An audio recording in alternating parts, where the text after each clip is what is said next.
I'm 32 years old, and my name is Allison.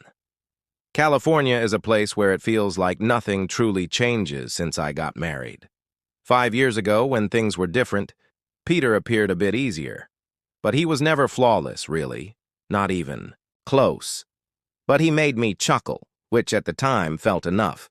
He's 34 years old and a mechanic, by the way, and possesses that relaxed personality that appears to be liked by all. He's described as cheerful and easygoing. However, to be honest, there are moments when I think he's just lazy. Prior to our marriage, I was employed as an assistant manager in a nearby store. It wasn't a glamorous store, but it was profitable. Peter was good at handling the bills, and I was by that time a mechanic. And while the job is steady, it's not exactly profitable, but we weren't making a lot of money. Back then, we were content just to get by, watching Netflix while dividing a pizza. After work, it was easy and sufficient. However, as things became more complicated, we had student loan debt, credit cards, and auto payments. Loans, anything you can think of. We attempted to save for a house, but a veterinarian was always called. Christmas vehicle repair bill for the dog presents that we couldn't afford. So it seemed like we were constantly lagging behind. Peter didn't seem to stress about it as much as I did. He's the kind of man who'd rather mend things himself than pay for it, even if it indicates it's held together with duct tape. He's good at extending $1, I'll give him that. But it drove me mad how he could just toss things off. I suppose that's when I made the decision to take charge. I believed that if I put forth more effort, I could. Perhaps with additional hours, we could finally make progress. I began accepting shifts whenever I could, working past my lunch break. Having children wasn't on my agenda, I informed Peter, until we were financially stable. And at least he acknowledged that, but I doubt he truly understood it. He would still plop when he got home from work, breaking open a drink on the couch like he didn't care about anything. I would be sitting there in the interim, attempting to determine how we were going to make the payment, use a credit card, or buy food. The problem is that I know I'm not ideal. I enjoy shopping a little too much, and I'm not referring to designer purses or anything outrageous, but tiny items from time to time, a fresh pair of shoes, some adorable skincare items, a jacket on sale, and I am aware that it adds up. Although Peter has always been frugal, occasionally he seems inexpensive, and he'll get on my case involving $50 spent at Target. But he doesn't mind spending $60 at the bar with his pals, which actually gets me because he always has the funds and time for people. But in our case, it's like I'm an afterthought, and I'm not sure whether I ever considered Peter to be my ideal partner. Let's face it, he's silly and a touch awkward. Honestly, he's not the most attractive, but he's gentle, and he makes an effort, or at least he once did. He seems to be coasting, right now. He is happy in his own universe. Friends, work, beer, when I'm trying my hardest at a career that feels like a dead end to become successful. And it's as if he isn't even aware of the cracks. It began to appear a few years ago. I recall returning home one evening following a 12-hour shift. I was worn out and anxious, wanting to let out some steam. Peter was seated on the couch while viewing some stupid action film. I began discussing my day regarding how one of my colleagues had to cover for them after they called out, regarding my supervisor breathing down my neck about sales targets. And you know what? Baby, you worry too much, he remarked. I told him to calm down because I nearly lost it. Being able to sit about all day must be pleasant and disregard anything. He saw as though I had slapped him. What is that meant to imply? I didn't even respond. I simply entered the bedroom and closed the door. That's the problem with Peter. He doesn't understand the constant pressure I'm under, the strain of striving to stay afloat. And perhaps I'm partially to blame for it. A lot of errors, but at least I'm trying.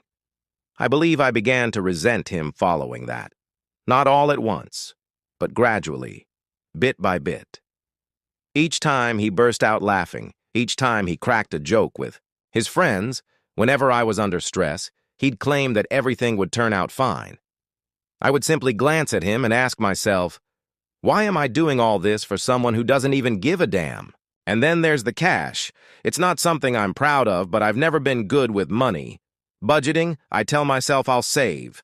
Begin next month, but that month never arrives.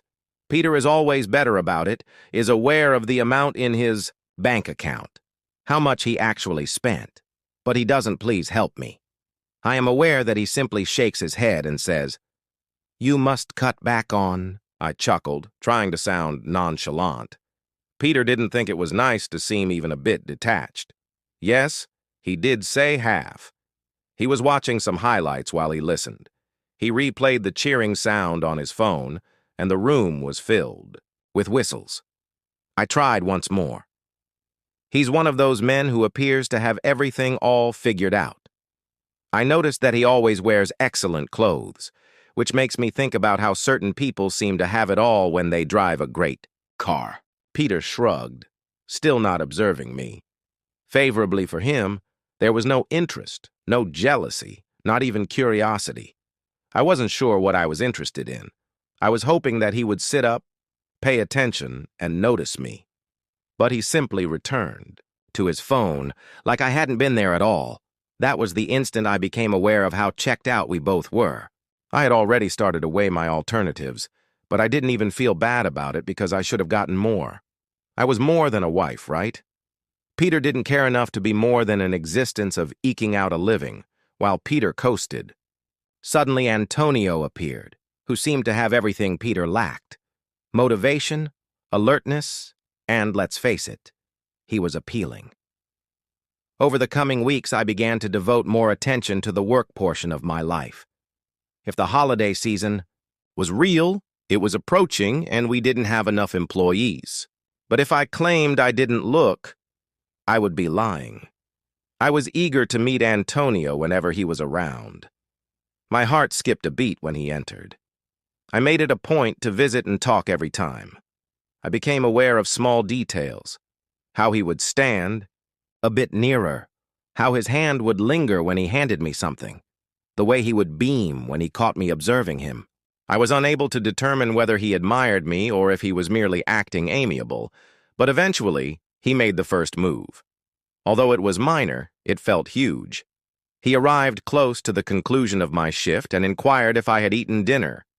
When I said, "No," he replied with a smirk. "Well, maybe you should. You ought to give yourself a reward." I felt sick to my stomach. Was he asking me out? I wasn't sure. But the way he said it, the way he gazed at me, caused me to feel a sense of belonging that I hadn't felt in years. I said something and laughed it off, mentioning how I would most likely just grab something quick on the way home. He nodded, but he had this expression in his eyes as though he was also testing the waters. I couldn't stop thinking about him, that night, about how he affected my emotions, about how my life would be different if he was the person I was with. Someone who could support and care for me. Someone who didn't give me the impression that I was constantly battling alone. I knew it was unfair to Peter, but the reality was that I'd begun to dislike him because he was at ease with our lives. I wanted more. I deserved more. And if Antonio was considering something more, and I believed he was, I wasn't sure if I'd be able to withstand it. It all began so naively, or at least that's how I kept reminding myself. Antonio entered the store once more, a few days later. This time he was charmingly inquiring about my day, telling jokes that truly made me chuckle loudly, the type of chuckle I hadn't experienced in a long time.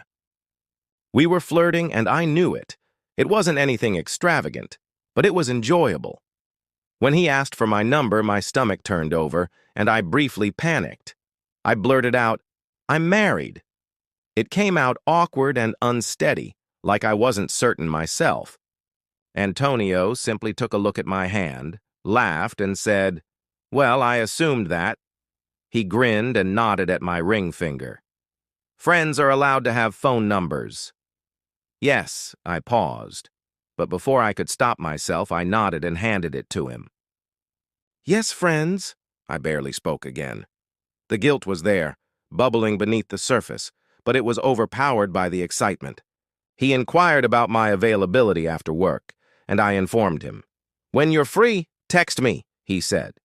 This casual, easygoing tone wasn't a major issue, but it seemed like a big problem to me. When my shift ended that evening, my fingers were shaking as I texted him. I typed out a straightforward, "Hey, this is Allison." His response came very immediately. "Hey, I'm delighted you texted. How did the rest of your day go?" Suddenly, we were conversing. It was simple to discuss and talk. With him, he made me chuckle with his rapid wit and silly humor. We had a lot in common. We enjoyed the same films, detested the same genre of music, and could rant about our jobs in a manner that seemed therapeutic. Before I knew it, I was telling him all I was feeling, regarding how difficult it was at home, how Peter didn't give a damn, how he gave up and never tried again. I wouldn't have even dared to call Peter derogatory names aloud. Antonio just listened, sometimes adding something encouraging. One evening, following